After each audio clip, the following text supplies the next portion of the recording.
we're going to go to a clip. Oh, that's so good. So we got Right. Megyn Kelly on her show. I have no idea where she's broadcasting anymore. She's got Dave Ramsey on, so he's got to be thrilled because he just got over a year or two ago getting sued by the one employee he fired because she was gay, the other employee he fired because she got pregnant. The whole thing with Chris Hogan, all this stuff. What was the other guy? Anthony O'Neill left under kind of odd circumstances. When they seem to be theoretically on good terms, or at least that's what they publicize. Yeah. But they're dumping minorities and loose women over there. I mean, but anyway, so I don't know. I wouldn't want to stick around there. Yeah. Anyway, so now he's on Megyn Kelly's new show. I think it's titled "Justifying Low Ratings with Megyn Kelly," because her career is tanked. So anyway, they're going to talk about the job market in America and what the state of the job market is. And it's gonna be kind of. I don't know why you'd bring Dave Ramsey on and not an economist. Why are we bringing on a guy who has no background in any of this? So anyway, but that's what she did. Unemployment rate. Let's talk about that because it is at a historic low, 3.4%. It was at 3.5%, I think, under President Trump, and then COVID. And so he was definitely taking a victory lap on that. You're welcome. Historically low unemployment rate. Is it true? Does he get credit for the unemployment rate and for at least helping to create a climate in which it could be so low? Well, again, Washington takes credit for things, both sides of the aisle do it all the time, that they're not responsible for. And so what we've got is, number one, we have a problem with how we measure unemployment. The unemployment rate as we measure it today is the statistical processes from the 1930s. And it's missing so many elements now, so it creates a false picture. So, yes, we have full employment, no question about it. Actually, we have a labor shortage that's very dramatic right now. But what is that from? Well, it's from the labor pool having an existential... So let's break some of that down real quick. So, unemployment, hang on. Come on, baby. There we go. So the unemployment number, I don't entirely disagree. It's a little outdated. I'm going to say I loosely at least agree with the sort of beginning part about this measurement is really misleading based on how they calculate it. Yeah. Right, but it's people that are looking for work that can't find work. That's essentially what it is. And yeah, initially it was out of the 30s. It's been revamped a bunch of times, so it's not like it hasn't been updated. The other question is people that aren't looking for work is an issue, but they count that the Commerce. We'll get into this article with the Commerce Department, U.S. Commerce. When they count unemployment, they count people not looking for work too. They could be working. There's also an element worth addressing too that I don't know that gets addressed very well is people that are what you would call underemployed. Right. Which is the other. That's a huge problem, but they don't appear unemployed, so they kind of get a little bit lost within the data there, but they may not have sufficient employment. Right, but we can talk about some of the reasons for that when we get into the I have an article from the Commerce Department we'll go through real quick. Right. But it kind of undercuts a lot of what this is because they're going to turn it into it's a political thing that, we gave these people too much money and then they got lazy and they're scared of COVID and they don't want to go back to work. And they're missing a huge element that we'll get into here in a minute. But I love that. It's like, I don't like the unemployment number, but he can't tell you what's wrong with it. And he never does because he doesn't know. He read an article somewhere and he agrees with it. That's how this is the whole thing that's crazy about it. At least I'm telling you, I'm getting this from an article from the Commerce Department because I'm not an economist that would know how to judge this. He's pretending he does, which is what kills me. But I think he's just thrilled to be back on the news shows after all the scandals he was in. Crisis during COVID during a quarantine that says, not only they might just shut my job down at any moment, and people might comply to that. Not only that, but on top of that, I might die. And I never thought about dying before. And so now I'm going to go do work that I want to do. I'm not going back. See, Lacey, nobody ever thought about dying before COVID. Never occurred. Okay, I see your point, but you know what? I'm not gonna lie. I'm gonna say I see his point because you're a lot more sensitive to it, sure, but some of the people that were dying were people that were in obviously poor health, but there's plenty of things that you heard about people dying that you're like, whoa, wait a minute. That person didn't seem to have too much going on health-wise, and they seem to be at the age that maybe is close to my age, and so I mean, there's some validity there. Well, but here's the other thing he's missing about that is he's saying people are quitting their jobs because they're thinking about dying. What he's not saying is, because during COVID, during this whole period of COVID, over 1 million people have died, and a lot of them were workers. So that's a huge chunk out of the workforce. Hundreds of thousands of people that could be working, but they died from COVID. So he's missing that factor too. And if, like you said, if your coworkers are dying, are you going to sit there and go, well, I'm going to stay and work because I really, really want to work? No, you're going to sit there and go, fuck that shit.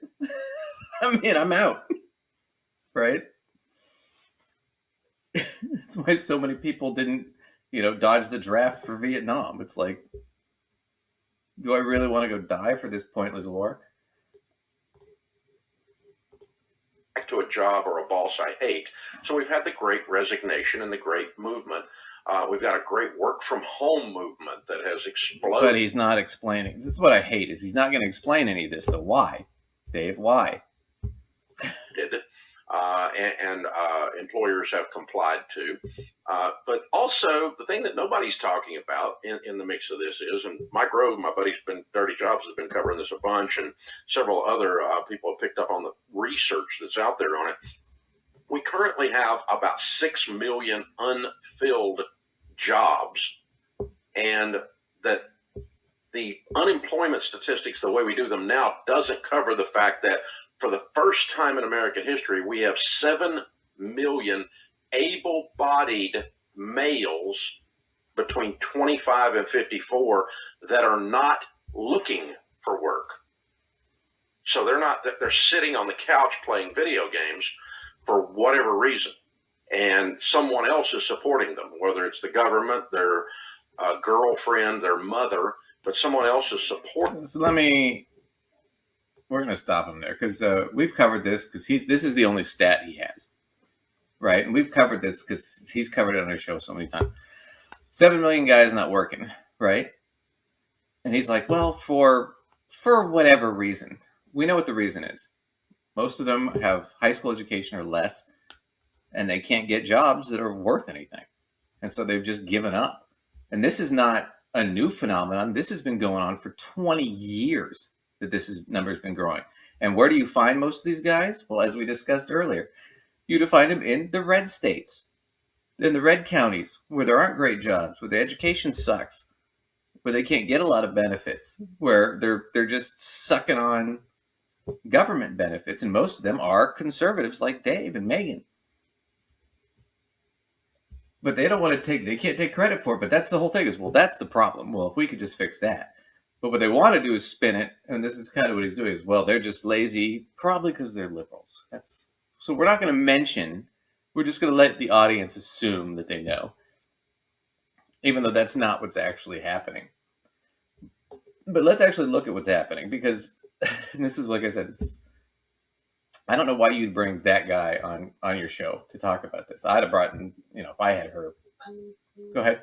You would bring him on there because you would be looking to choose somebody whose opinion is going to go with yours. Right.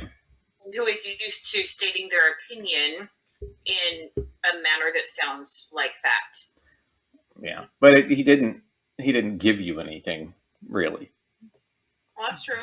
Yeah. But go ahead. unfortunately, people have grown extremely accustomed to published opinion being treated as factual evidence when really it's just another opinion. So it kind of feeds into another problem. You can bring somebody like him on there and, dress it up like facts. Yeah. Well, just tell me what I want to hear, man. Don't tell me the truth. Lie to me, baby. So this is the U.S. Chamber of Commerce. They just did a big study on the labor shortage, right? And as you go through this, it's like, okay, so let's see what they did. So right now, the latest data shows that we have over 10 million job openings. So his 6 million is way the fuck off. But we only have 5.7 million unemployed workers. They're counting just about everybody that can work, right? But then they do this thing where they're talking about here. Even if everybody was working, we would still have about 4 million open jobs. So we're missing people. We just don't have the population. Is a big issue. And then they talk about labor force participation. Let me go down to this graph. So look at this. So January 2020, at the bottom of this graph, if it'll get bigger. Yeah, there we go. So January 2020, right? Boom. You see the orange is unemployed workers, COVID spike, right? So it shoots up to, almost 23 million, over 23 million. And now it's shot way back down to 5.7, right? But job openings, even before COVID, were really low. Now they're much, much higher. There's a greater demand. And you just don't have the personnel there to do it. Right? So what does that tell you at the end of the day? It tells you, we've got a bigger issue. Let's see. So when you're talking about that, I think he's missing the point here, which is COVID was a big devastating event that kind of changed how everything worked. But at the same time, we've been in a position now for many, many years where we just don't have enough people in this country.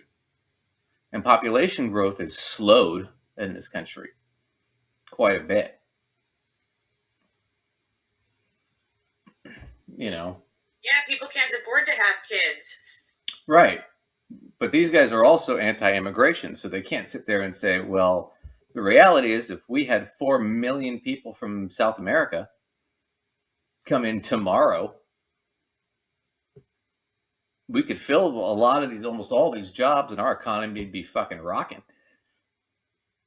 So let's go back. Let's see. So here are the good ones. So factors contributing. Increase in savings. This was actually a good one. So collectively, because of some of the stimulus checks, but people were staying at home more and they weren't going out, so they weren't spending as much money. So they collectively, during lockdown, Americans collectively added $4 trillion to their savings accounts. So these people have savings to live on now. They don't have to go back to work necessarily, a lot of these people. Right? Right. I think that's interesting. I like this. 23% of women cited others in the family making enough money that working full-time is not as critical. Right? Plus, because now the higher income and savings bolstered economic stability. So now, I don't have to go to work. I can stay home with the kids. Right? This was a big one for me. Early retirements. I had probably 35% of my clients retired early because of COVID. That was a rough time because I'm working from home trying to figure out how to do everything remote. And I've got these people on the phone every day going, get me out now. Mm-hmm. Get me my money. Get me out now. I'm not working anymore. File for my pension, file for my Social Security. We're going now. Right? And and of course, as their financial planner, it's like you're looking at it going, yeah, this is probably the good move. I'd rather you get out now than get sick. Right? I'd rather you be at home. You can watch The Price is Right with was it who's hosting The Price is Right now? Drew? Is it Drew Carey? Yeah, Drew Drew Carey. Carey. Yeah. Yeah, but that was a big one for me, man. People just let's just bail. I'm just getting out, and I was all for it. But side note, I heard the rumor about The Price is Right. The big wheel they spin, dollar. That's filled with the blood of contestants that lost. You heard it here first, folks. No, that's an actual rumor that's been going around for a long time. Oh man. I'm an ex-cop, kids. I've spent a lot of time in court, so I've spent a lot of time watching The Price is Right. I mean, and Jeopardy, right? No, mostly The Price is Right was on right before court. It was the time frame. Oh, interesting. Yeah. The Price is Right. A lot of Maury Povich waiting to testify in court. So yeah. So early retirement was a big one. This was another one I thought was interesting. I hadn't thought of that much, but lack of access to childcare, because a lot of childcare facilities shut down. So a lot of people just stayed home. Right. Because they had to take care of their children. Let's see, was it 3.5 million mothers left their jobs down here, driving the labor force partition rate for working moms from around 70 to 55%. It's getting back now that they can get some childcare, but that's something we should have focused more on, I think, to recover the economy. Something to help with childcare, like those costs. I was kind of shocked when we cut not shocked. I mean, Kristen Sinema and Manchin and the Republicans, when they cut the child tax care credit. When people were getting $300 a month per kid, and I'm like, it's freaking nothing on the budget, man. These people will all be back at work right now paying taxes. You take a ton of pressure off these people, but nope. And then a lot of younger people starting new businesses, which I'm all for. Plus, a lot of people, when they talk about the Great Reshuffle, it's part of the Great Resignation. People going, I don't like my job, I'm going to try something else. Because they're already in the shit because of COVID, so why not try a new job? So there are a lot of things, and it's interesting to me, because it's like, here you're on Megyn Kelly or Dave Ramsey, you're finally getting back on the network news after all your little scandals and lawsuits, and you got tagged by the religious news and all that stuff, right? The Christian news. And here's a great thing. He had that question prepped. He could have got on there and he could have said, yeah, let's talk about all this stuff. And he could have spun it from whatever angle he wanted, but at least he'd have some arguments or something. But instead, it's just, well, people the men aren't working and da-da-da, and that's what it is. And that's it? So basically, I have no answers. I've just, it's basically life sucks, get a helmet was his whole fucking answer. Right. Kind of just bums me out, man.